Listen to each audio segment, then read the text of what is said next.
Sinasabi ng mga ebanghelyo na si Jesus ay ipinako sa krus sa isang lugar na tinatawag na Golgotha. Ang Golgotha ay mula sa salitang Hebreo na nangangahulugang bungo, na malamang ay tumutukoy sa isang burol na hugis bungo ng oso. Sa Jerusalem ngayon, may dalawang pangunahing tradisyonal na lokasyon para sa Golgotha.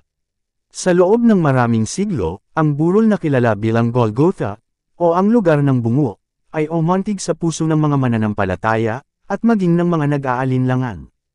Ito ang lugar na sinasabi ng Biblia na pinako si Jesus sa krus, sa labas lamang ng mga pader ng Jerusalem.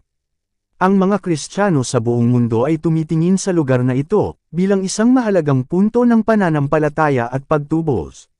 Ngunit sa mga nakalipas na panahon, ang mga bagong archaeological na pag-aaral sa paligid ng Golgotha, ay nagbigay liwanag ng mga nakakagulat na tuklas, na ngayon nagiging laman ng mga balita sa Israel. Napakalakas ng mga natuklasang ito, na maging ang mga atheists dati ay itinatanggi ang Golgotha bilang isang alamat, ay napatahimik. Nagsimula ang kwentong ito halos 1,700 taon na ang nakalilipas. Noong taong 312 AD, ang emperador ng Roma na si Constantine the Great, ay nagbalik loob sa Kristyanismo. Ilang taon lang ang lumipas, ang kanyang ina na si Helena, ay naglakbay patungong Jerusalem. Ayon sa tradisyon, kanyang hinanap at kinilala ang marami sa mga banal na lugar na binanggit sa mga ebanghelyo, ang Bethlehem, ang bundok ng Olibo, at higit sa lahat, ang lugar ng pagpapako at pagkabuhay na muli ni Jesus. Si Helena ang nagturo sa Golgotha bilang burol kung saan ipinako si Kristo at nagutos na ipatayo roon ang isang simbahan bilang pagpupugay.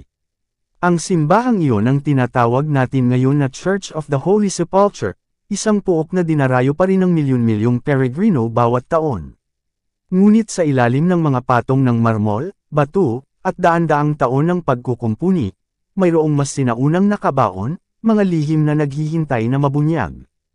Ang pangalang Golgotha ay nangangahulugang lugar ng bungo. Matagal nang pinagtatalunan ng mga iskolar kung bakit ito tinawag na ganoon. May ilan na naniniwalang ang burol mismo ay kahugis ng bungo. Ang iba naman ay naniniwala na ito ay dahil ginagamit itong lugar ng pagbitay, kung saan iniiwan ang mga labi ng mga kriminal na nakakalat sa lupa. Ang lugar na ito ay nasa labas ng mga pader ng Jerusalem, noong panahon ni Jesus. Dahil dito, naging perpektong lugar ito para sa mga pagpapako sa krus ng mga Romano. Inutusan ni Gobernador Poncio Pilato na doon isagawa ang mga pagbitay sapagkat nakikita ito mula sa pangunahing kalsada, isang malinaw na babala sa sinumang magtatangkang hamanin ang kapangyarihan ng Roma.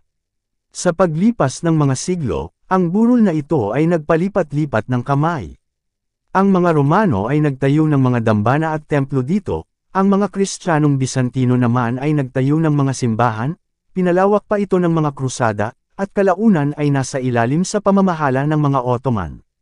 Ngunit sa kabila ng lahat ng ito, sa ilalim ng mga bato, sa ilalim ng kasaysayan, itinago pa rin ng lupa ang kanyang mga lihim. Sa mga nagdaang taon, naging kinakailangan ng malawakang pagkukumpuni sa Church of the Holy Sepulchre.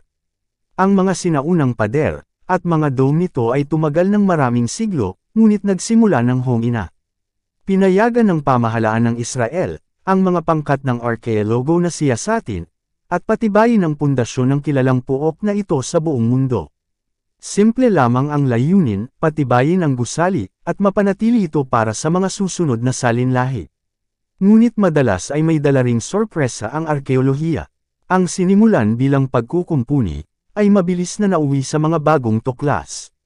Sa ilalim ng mga batong ilang siglo nang nakatambak, sa ilalim ng marmol na nilakaran ng milyon-milyong peregrino, nagsimulang makatagpo ang mga arkeologo ng nakakagulat na mga labi, mga ebidensyang tumutugma ng perpekto sa mga salita ng banal na kasulatan. Ang unang kapahayagan ay ang Golgotha pala ay minsang naging isang apog na minahan o limestone quarry, na aktibo noong panahon ng ikalawang templo ngunit iniwan na noong unang siglo. Ang mga bakas ng pait sa bato at ang mga bahagyang nahubong bato na nananatiling nakabaon sa lupa ay patunay ng matagal nang nakalimutang paggawa. Lubos itong akma sa paglalarawan ng Biblia. Ang isang iniwang minahan ay tiyak na nag-iiwan ng matatarik na bangin at nakalitaw na mga bato, isang kapansin-pansing lugar para sa pampublikong pagbitay. Ipinaliliwanag din ito kung paano ang mga kalapit na nicho, na inukit sa bato ay maaaring nagmula sa parehong batong iyon. Sa loob ng maraming taon, iginiit ng mga nag-aalinlangan na imbento lamang ng mga manunulat ng ebanghelyo ang mga detalyeng ito. Ngunit narito ang ebidensya, isang minahan sa ilalim ng banal na burol, gaya mismo ng isinaysay. Ngunit hindi doon natapos ang mga tuklas. Habang maingat na kumukuha ng mga halimbawa ng lupa, mula sa ilalim ng simbahan, napansin ng mga arkeologo ang isang kakaibang bagay. Ang lupa ay labis na mayabong, hindi ang tuyot na alikabok ng isang minahan, kundi isang matabang lupa. Ipinakita ng pagsusuri na may mga bakas ito ng puno ng olibo at ubas, mga halamang may malalim na simbolismo sa kasulatan at sentral pa rin sa buhay noong unang siglo. Ipinapakita ng mga natirang bakas na ang iniwang minahan na ito ay ginawang isang hardin, noong mismong panahon na si Jesus ay namuhay sa lupa.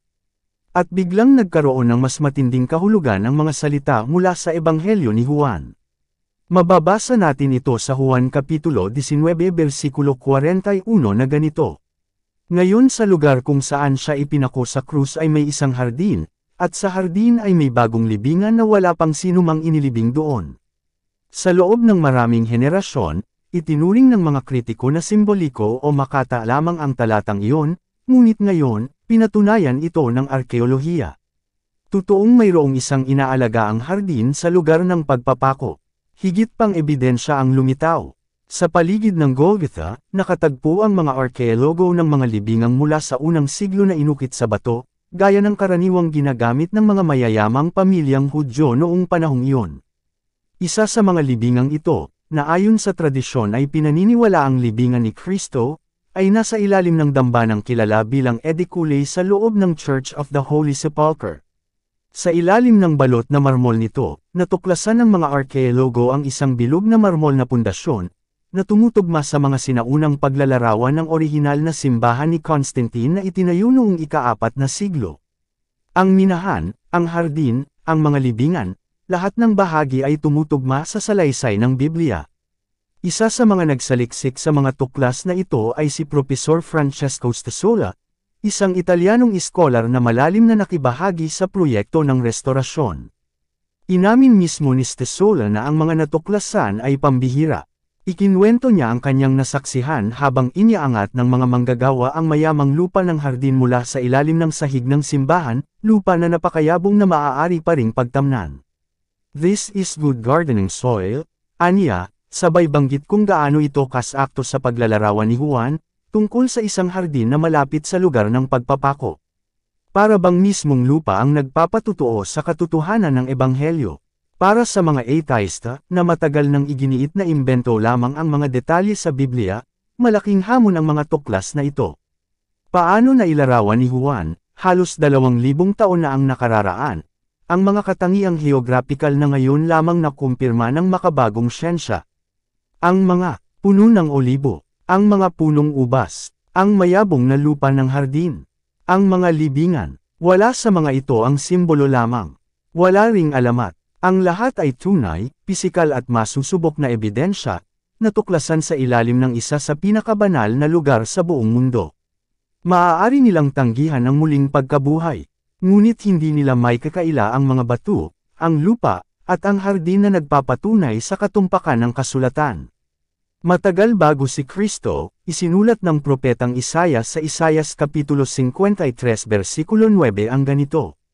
At ginawa nilang ang kanyang libingan kasama ng masasama, at kasama ng mayaman sa kanyang kamatayan, bagaman hindi siya gumawa ng karahasan, ni walang daye sa kanyang bibig.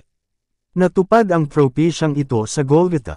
Ipinako si Jesus kasama ng mga kriminal, subalit siya'y inilibing sa libingan ng isang mayamang tao, Jose ng Arimatea. At ngayon, pinatutunayan ng arkeolohiya ang tagpuan na nagbigay daan upang matupad ang propesiyang ito. Isang hardin, isang bagong libingan, at ang mga labi ng isang libingan ng mayamang tao. Ayon sa Awit Kapitulo 85 versikulo 11, ang katotohanan ay sisibol mula sa lupa, at ang katwiran ay tumingin mula sa langit. Muli, ang katotohanan ng kasulatan ay literal na lumitaw mula sa mismong lupa ng Jerusalem. 2,000 taon na ang nakalipas, sinikap ng mga tao na patahimikin si Jesus sa pamamagitan ng pagpako sa krus.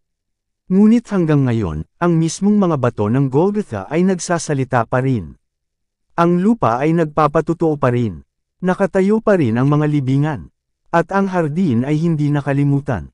Ang mga tuklas sa Golgotha ay hindi lamang nagkukumpirma ng kasaysayan, sila mismo'y nagpapahayag na ang Biblia ay hindi aklat ng mga alamat, kundi talaan ng patuloy na plano ng Diyos para sa kaligtasan. Para sa ilan, nakakatakot ang katotohanan ito. Para naman sa iba, ito ang pinakadakilang pag-asa sa buong mundo.